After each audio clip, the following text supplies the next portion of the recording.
எல்லாரும் எப்படி இருக்கீங்க?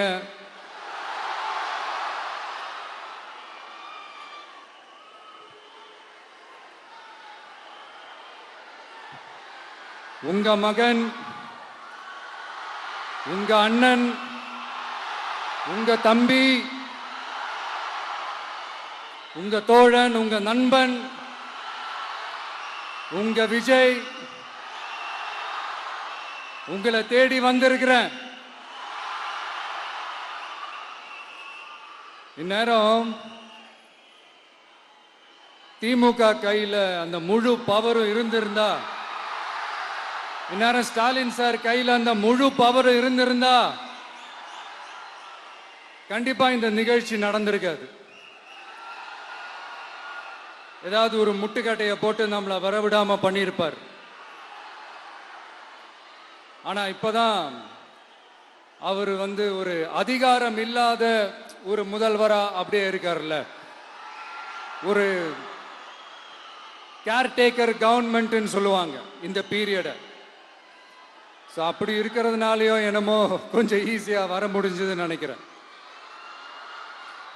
அது மாதிரி இந்த திமுக கவர்மெண்ட் நமக்கு எவ்வளவு பிரச்சனைகள், எவ்வளவு நெருக்கடிகள், எவ்வளவு அவதூறுகள், அவங்களையும் தாண்டி இன்னும் சில பேர் இன்னும் நிறைய அவதூறுகள் எல்லாமே பரப்புனாங்க.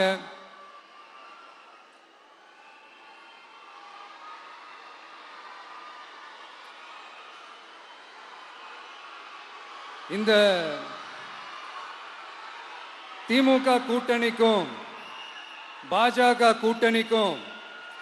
கூட்டணியுமே இவங்க ரெண்டு பேருமே வெளியில வேணா தனித்தனியா இருப்பாங்க, ஆனா உள்ளுக்குள்ள இவங்க ரெண்டு பேருமே ஒண்ணுதான். இவங்க ரெண்டு பேருக்குமே ஒரே நோக்கம் தான். அது என்ன நோக்கம் தெரியுமா? உங்களுக்காக நல்லது செய்ய, உங்களுக்காக உழைக்க, உங்களோட கூடவே நிக்க இந்த விஜய் வந்துடக்கூடாது. அதுதான் அவங்களுடைய அந்த நோக்கமே. ஏன்னா இந்த விஜய் வந்ததிலிருந்து அவங்க நிறைய இந்த ஊழல்லாம் செஞ்சுக்கிட்டு இருந்தாங்கல்ல, ஒரு லிஸ்ட் போட்டு சொன்னல, அதெல்லாம் அவங்களால செய்ய முடியாம போச்சு. எல்லாத்துலயும் மண்ணு விழுந்துருச்சு. அதனால சம கோபத்தில் இருக்கிறாங்க என் மேல. அதே மாதிரி அடுத்து ஆட்சிக்கு வர முடியாத ஒரு சூழ்நிலைய மக்களே நீங்களே ஆல்ரெடி உருவாக்கிட்டீங்க. இந்த கூட்டணி கணக்கு, அந்த கணக்கு, இந்த கணக்கு எதுவுமே எடுபடல. இந்த அரித்மேட்டிக் கணக்கு, மேத்தமேட்டிக்ஸ் கணக்கு எல்லாமே மண்ணுக்குள்ள புதைச்சிட்டீங்க. அப்புறம் இந்த கொள்ளையடிச்சு வச்சிருக்கிற இந்த பணத்தை எல்லாம் வச்சு கல்லாப்பட்டி கூட்டணின்னு ஒண்ணு சேர்த்து வச்சிருந்தாரு. அது எல்லாமே இப்ப கலகலத்து போய் நிக்குது. டாப் தனியா, பாட்டம் தனியா, ரீப்பர் தனியா, ஜாயிண்ட் தனியா, அப்படி நிக்குது தனித்தனியா. எல்லாமே அப்படியே ஒட்ட வச்சுக்கிட்டு இருக்கிறாரு. கூட்டணி கட்சிக்காரங்களே ஒருத்தருக்கு ஒருத்தர் ஓட்டு போட்டுக்க மாட்டாங்க போல் இருக்கு. அப்படி இருக்கு நிலைமை இந்த திமுக கூட்டணியில. சரி, இவங்களுக்கு தான் இந்த நிலைமைன்னு பார்த்தா இந்த பாஜக தலைமையில் மற்றும் பலர் அவங்க நிலைமை இன்னும் மோசமா இருக்குது. அதனால மக்களே, இந்த திமுகவோட நேரடி கூட்டணிக்கும் மறைமுக கூட்டணிக்கும் நம்ம மேல காண்டு.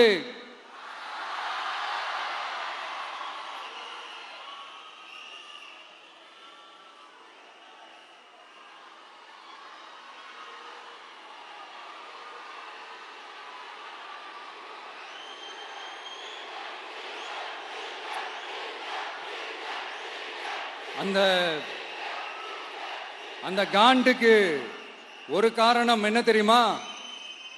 அவங்க வீட்டிலேயே, அவங்க குடும்பத்திலேயே விசில் சத்தம் பலமா கேக்குதான்.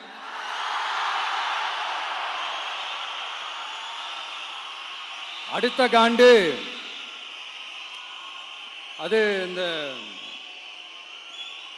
சில பல கோடிகளை கொடுத்து நம்ம தமிழ்நாட்டு காங்கிரஸை பையில போட்டுக்கிட்டாங்க. யாரு? ஸ்டாலின் சார். ஆனா உண்மையான காங்கிரஸ் யாரு பக்கம் நிக்குது? நம்ம பக்கம் நிக்குது. சிறுபான்மை மக்களோட அந்த திமுக சாயம் வெளுத்து போச்சே. இந்த விஜய் என்னடானா மதச்சார்பற்ற கொள்கையோட உண்மையான ஒரு முகமா இருக்கிறானே.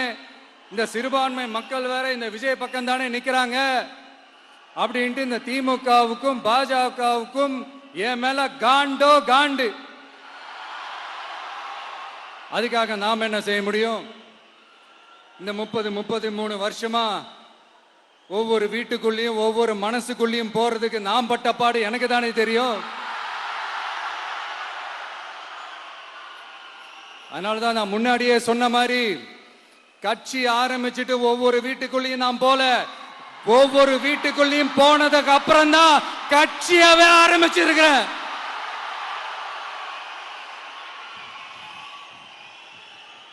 இது இந்த அரசியல் எல்லாத்தையும் தாண்டி இருக்கிற ஒரு உறவு.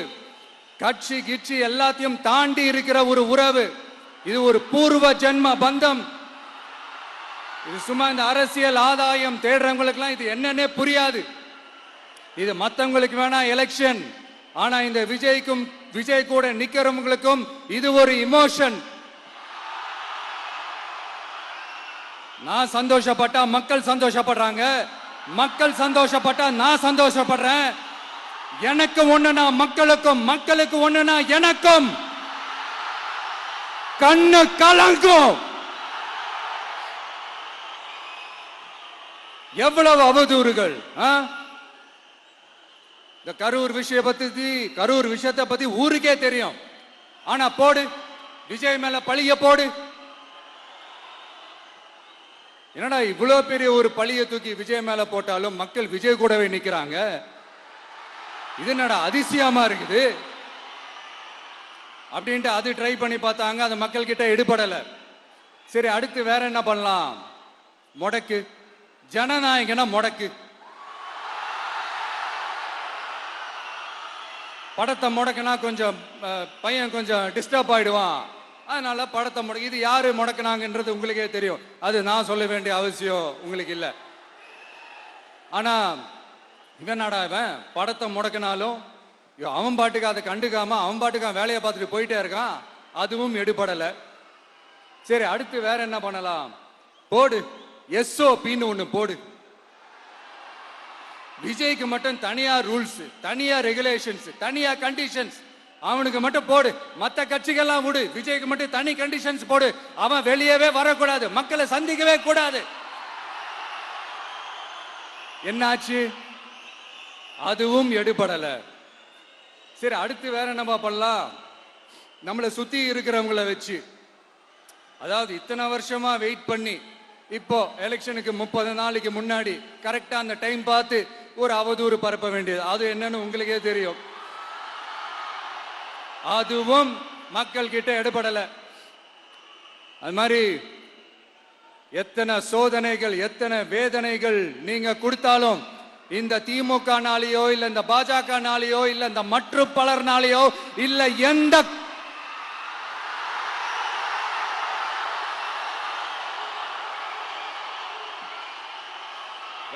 வேற யாராலையும் என்ன மக்கள் கிட்ட இருந்து பிரிக்க முடியாதுன்னு சொல்ல வந்தேன். அதைத்தான் சொல்ல வந்தேன். ஒவ்வொரு வீட்டில் இருக்கிற ஒவ்வொரு விஜயும் இருக்கிற வரைக்கும் என்ன மக்கள் கிட்ட இருந்து பிரிக்கவே முடியாது. இப்படி இந்த சொந்த பந்தம் இவ்வளவு ஸ்ட்ராங்கா இருக்கிறதுனாலதான்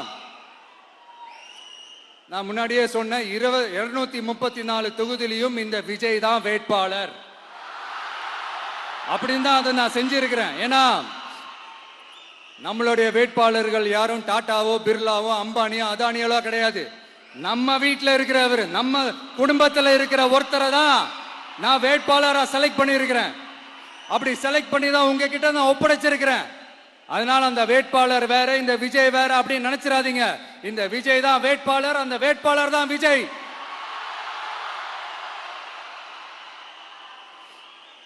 இத்தனை வருஷம் யார் யாருக்கோ ஓட்டு போட்டீங்க. ஆனா இந்த வருஷம் உங்க வீட்டில் இருக்கிற ஒருத்தருக்கு, உங்க வீட்டில் இருக்க நம்ம குடும்பத்தில் இருக்கிற ஒருத்தருக்கு நம்ம ஓட்டு போட போறோம். அந்த வேட்பாளர்களுக்கு நீங்க ஓட்டு போடுறது நமக்கு நாமளே ஓட்டு போட்டுக்கிற மாதிரி. அந்த வேட்பாளர் ஜெயிச்சா நாம ஜெயிச்ச மாதிரி. இப்படிப்பட்ட ஒரு எமோஷனலான ஒரு எலெக்ஷனை தமிழ்நாடு இல்ல இந்தியாவே பார்த்திருக்காது. இது நீங்க எவ்ரி 5 years வர ஒரு எலெக்ஷன் மாதிரி இதை நினைச்சிடாதீங்க. இது வேற, இது ஒரு அதிசய எலெக்ஷன். 50 வருஷத்துக்கு ஒரு வாட்டி நடக்கிற ஒரு எலெக்ஷன் மாதிரி. அதனால அந்த சான்ஸை மிஸ் பண்ணிடாதீங்க மக்களே. ஒரு காமராஜர் தானா, ஒரு அண்ணா தானா, ஒரு எம்ஜிஆர் தானா நம்ம தமிழ்நாட்டுக்கு? அவங்கள மாதிரி வேற யாருமே வந்துட மாட்டாங்களா அப்படின்னு நீங்க ஏங்கினது எனக்கு தெரியும். அத மனசுல வச்சுக்கிட்டு தான் நம்ம டிவிக்கே வந்திருக்கிறோம். நம்ம டிவிக்கு யார் யார் மாதிரி எல்லாம் உழைக்கும் சொல்லவா? ஐயா முத்துராமலிங்க தேவர் மாதிரி, ஐயா வீரன் சுந்தரலிங்கம் மாதிரி, ஐயா வாபுசி மாதிரி, ஐயா அழகு முத்துக்கோன் மாதிரி, ஐயா கட்டபொம்மன் மாதிரி, ஐயா ஒண்டி வீரன் மாதிரி, ஐயா குரூஸ் பெர்னாண்டஸ் மாதிரி, மாதிரி ஒட்டுமொத்த தமிழ்நாட்டு மண்ணுக்கும் உழைக்கும், உழைச்சிக்கிட்டே இருக்கும். இந்த எலெக்ஷன்ல நம்ம டிவிக்கு ஆட்சி அமைஞ்சா அதென்ன அமைஞ்சா அமைக்கிறோம். எப்படி அமைக்கிறோம்? நம்ம டிவிக்கு ஆட்சி அமைஞ்ச உடனே பெண்கள், இளைஞர்கள் எல்லாருமே நல்லா இருப்போம், நல்லா இருப்போம், நல்லா இருப்போம். விவசாயிகள், மீனவர்கள், உழைக்கிற மக்கள் எல்லாருமே நல்லா இருப்போம், நல்லா இருப்போம், நல்லா இருப்போம். இன்னும் பல வருஷத்துக்கு நம்மளுடைய குடும்பங்கள், நம்மளுடைய சந்ததிகள், நம்மளுடைய தலைமுறைகள் எல்லாருமே நல்லா இருப்போம், நல்லா இருப்போம், நல்லா இருப்போம். அதனாலதான் மீண்டும் மீண்டும் சொல்றேன், வேற யாருக்காவது ஓட்டு போட்டு உங்க ஓட்டை வேஸ்ட் பண்ணிடாதீங்க. அதனாலதான் பார்த்து பார்த்து உங்களுக்கான வாக்குறுதிகளை நாம அதை அறிவிச்சிட்டு இருக்கிறோம். சொல்லாதத, செய்ய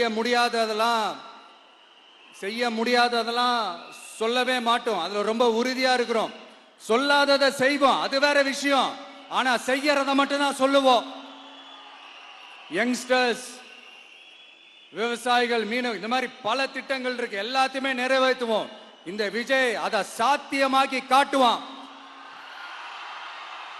இதை நான் ஏன் இவ்வளவு ஸ்ட்ராங்கா சொல்றேன் அப்படின்னா, மக்கள் பணத்திலிருந்து ஒரு பைசா கூட தொட வேண்டிய அவசியமே எனக்கு இல்லை. உங்களுக்கு புரியுதுங்களா? உங்களுக்கு மக்களுக்கு தப்பே நடக்காது, தப்பே நடக்க விட மாட்டேன். இப்ப நான் சொன்னல, மக்கள் காசுல இருந்து ஒரு பைசா கூட தொட மாட்டேன்னு. அத இப்ப ஆண்டுகிட்டு இருக்கிறவங்க, இதுக்கு முன்னாடி ஆண்டவங்க தில்லா சொல்ல முடியுமா? என்னை எதிர்த்துட்டு இருக்கிறவங்களால தில்லா, கட்ஸா, கெத்தா இத சொல்ல முடியுமா?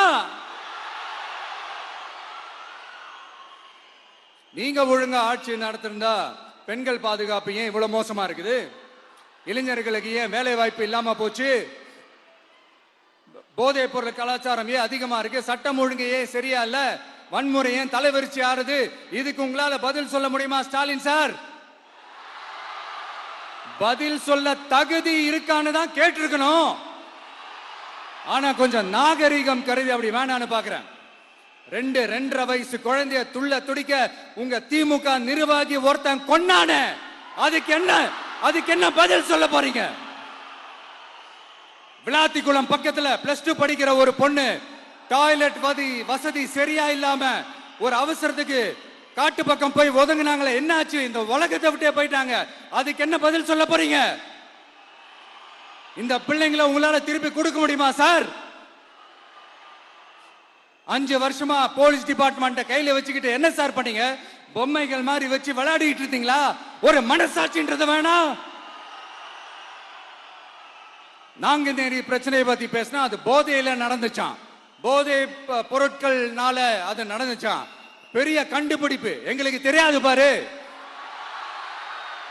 அது எங்களுக்கும் தெரியும், உங்களுக்கு தெரியும். கேள்வி அது இல்ல, அதை ஏன் தடுக்கலன்றதுதான் எங்களுடைய கேள்வி. இது மட்டுமா? மணலை திருடுறாங்க, மண்ணை திருடுறாங்க, மலைகளை முழுங்குறாங்க, சட்டவிரோதமா கல்குவாரி நடத்துறாங்க. இது மட்டுமா?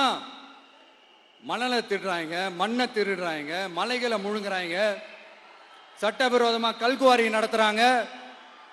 மணல் மாஃபியா அது ஒரு பக்கம் நடந்துகிட்டு போகுது. இன்னொரு பக்கம் மினிஸ்டர்ஸ் கொள்ளையடிக்கிறாங்க, இன்னொரு பக்கம் குடும்பமா சேர்ந்து கொள்ளையடிக்கிறாங்க. டாஸ்மாக்ல ஊழல், நகராட்சி துறையில ஊழல், இப்படி ஊழல் ஊழல், ஆட்சி முழுக்க ஊழல் ஊழல்லே ஊறி போய் நாரி போய் கிடக்குது. எந்த மூஞ்ச வச்சுக்கிட்டு சார் வந்து ஓட்ட கேட்பீங்க?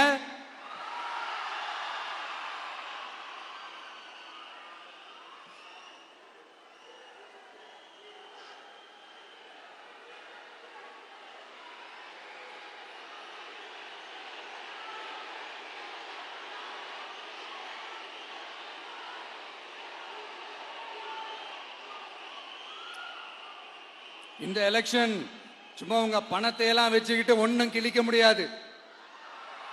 உங்க பணத்தை எல்லாம் வச்சு மக்கள் எல்லாம் விலைக்கு வாங்கவே முடியாது. இது ஒரு மாற்றத்திற்கான ஒரு எலெக்ஷன். ஒட்டுமொத்த தமிழ்நாட்டு மக்களும் அந்த மாற்றத்தை கொண்டு வர போற அந்த எலெக்ஷன். இது உங்களாலேயோ இல்ல அந்த மற்றும் பலர்னாலேயோ ஒன்னும் தடுக்க முடியாது. அதனால மக்களே, ஏப்ரல் 23 காலையில சும்மா பக்காவா ரெடி ஆயிட்டு வீட்டில் இருக்கிற சாமியெல்லாம் கும்பிட்டுட்டு உங்க ஓட்டர் ஐடி கார்டு கையில் எடுத்துக்கிட்டு முதல்ல பூத்துல போய் நின்னு அந்த விசில் சின்னத்துக்கு நேரா இருக்கிற அந்த பட்டனை ஒரு அழுத்துங்க. இது ஒரு தலைமுறைக்கான ஒரு தேர்தல், உங்களுக்கான தேர்தல். எப்பேற்பட்ட வசதியான வாழ்க்கையா இருந்தாலும் எல்லாத்தையும் தூக்கி எறிஞ்சிட்டு உங்களுக்காக மட்டுமே வந்திருக்கிறேன். உங்களுக்காக நன்றி கடன் செலுத்துறதுக்காக மட்டுமே வந்திருக்கிறேன். அத்தனை வழிகளையும் தாங்கிக்கிட்டு உங்களுக்காக மட்டுமே வந்திருக்கிறேன். ஒரு நாளும் பொய் சொல்லி உங்களை நான் ஏமாத்தவே மாட்டேன். இந்த 4 முனை போட்டி, 40 முனை போட்டி, எத்தனை முனை போட்டின்னு எத்தனை உருட்டினாலும் இங்க 2 முனை போட்டி மட்டும்தான். ஒண்ணு, இன்னொன்னு எஸ், ஒன்னு டிவிகே, இன்னொன்னு டிஎம்கே. மக்கள் விரோத ஆட்சி நடத்துற ஸ்டாலின் சார் வேணுமா? மக்களை நேசிக்கிற உங்க விஜய் வேணுமா? அவ்வளவுதான் இந்த எலெக்ஷன். அதனால உங்க மகனுக்கு, உங்க அண்ணனுக்கு, உங்க தம்பிக்கு, உங்க பிள்ளைக்கு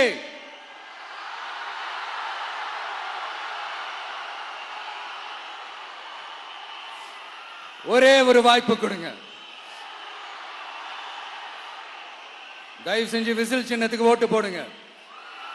இது ஒரு விசில் புரட்சி தேர்தலா இருக்கணும். நான் தன்னந்தனியாளு, நீ எல்லாம் நம்ம அப்பாரு, கொஞ்சம் நவந்தனா இங்க 8 கோடி பேரு, மிரல போது ஸ்டேட்டு நம்ம விசில் சத்தம் கேட்டு, நல்ல வங்க வாழ இங்க விசில் கடி ஓட்டே. கடைசி நம்பிக்கை மக்களை தேடி வருது, அதை இறுக்கி பிடிச்சு ஒரு வரலாறு எழுது. உங்க விஜய், நான் வரேன். விசில் அடிக்க ரெடியா? கான்பிடண்டா இருங்க. நல்லதே நடக்கும். வெற்றி நிச்சயம். மீண்டும் சந்திக்கும் வரை நன்றி, வணக்கம்.